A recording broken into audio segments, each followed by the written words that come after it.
So how are you enjoying Metroid Prime 4 Beyond? It's okay, I guess. That does not sound promising. I mean, to be fair, I had my doubts it was going to be super fantastic, but it's still kinda disappointing to see it at best be on par with Hunters. Neither games are specifically bad, but Prime 4 is just bland.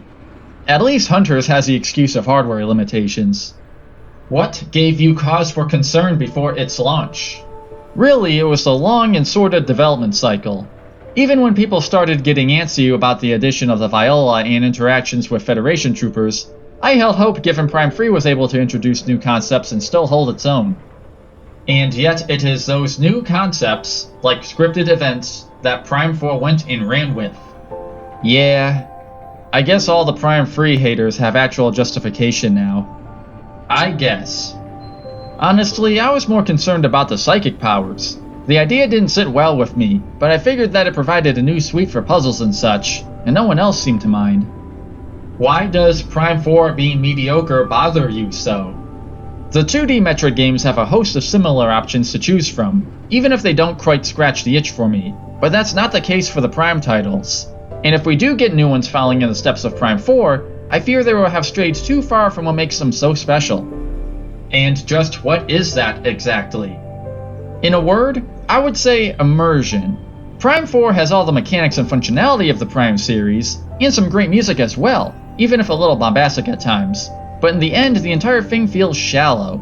Like every time I'd see and hear the menu, it felt like there was supposed to be a grand adventure in there, yet it never happened. Perhaps you held too high of expectations? The only expectations I held for Prime 4 came from the fact that we had 3 entire games to represent just what the Metroid Prime experience is. I don't think there's anything unreasonable about that. Is it really fair to directly compare Prime 4 with its counterparts? Metroid Prime 4 was announced 10 years after Metroid Prime 3, and still took another 8 years before release. With such a time skip, the video game landscape is far from what it was when the original trilogy came out, and even back then the market for Metroid Prime was not considerable. True. Metroid Prime was designed with and in an era of tank controls, and there's something about those types of games that make you appreciate atmospheric environments more. That's where the Prime games really shine. They trade a bit of the action from the 2D titles for an engaging world, something that Viros, or the story for that matter, doesn't really provide.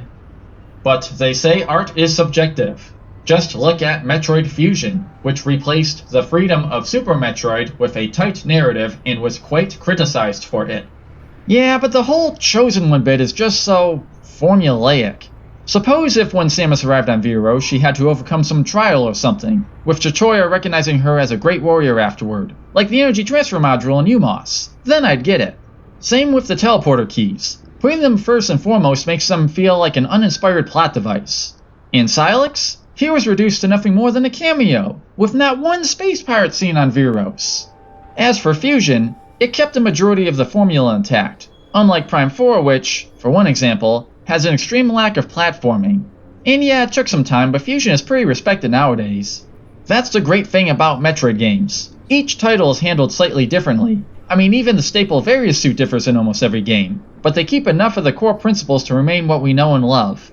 An adventure formed of exploration and discovery woven throughout an intricately designed world. Do you see Prime 4 becoming appreciated with age? Not unless future Metroid games are hot garbage. But after the Fusion example, I guess I can't say. And to be fair, even if it were a perfect 10, nostalgia will always hold the original trilogy higher. But right now I'm concerned with the future of the series. Like, why was Prime 4 executed so well in certain areas, yet so off base in others? There's 8 years of behind the scenes that we'll likely never know, and even with Retro Studios on board, is that even an assurance? The situation does not seem great. No, it doesn't. It could have easily been worse. They could have added a sprinting mechanic, or crafting, or microtransactions. Well, I mean, there is the amiibo. Which honestly was not as scandalous as the Samus Returns amiibo. True. Locking the soundtrack behind a paywall is unfortunate, but the Arc Alloys and Fusion mode? Not cool. The big conundrum is that if Metroid Prime 4 fails, that will most likely be the end of the Metroid Prime mini-genre. However, if it succeeds, Future installments may follow in its strange steps. I suppose the best option is if the Metroid Prime Remaster were to get an uptick in sales. Then Nintendo might decide to remaster Prime 2 and 3, and if those sell well, Prime 5 would have a higher chance of following in their footsteps. But if they go for a trilogy route, then they've also got to add the original menus in this time. Are they really that important to you? Yes. Well, I mean, at the end of the day, if I don't like the direction Nintendo is taking Metroid, I can always just go back and play my copies. Maybe I am just being nostalgic with all this. Are you going to 100% Prime 4? At some point, but probably not right away. I don't want to get any more burnt out on it. When I 100%ed Prime 1, I believe it took me 3 tries in a row. Curse those ice shriek bats. Until then, just try not to dwell on the negatives for too long.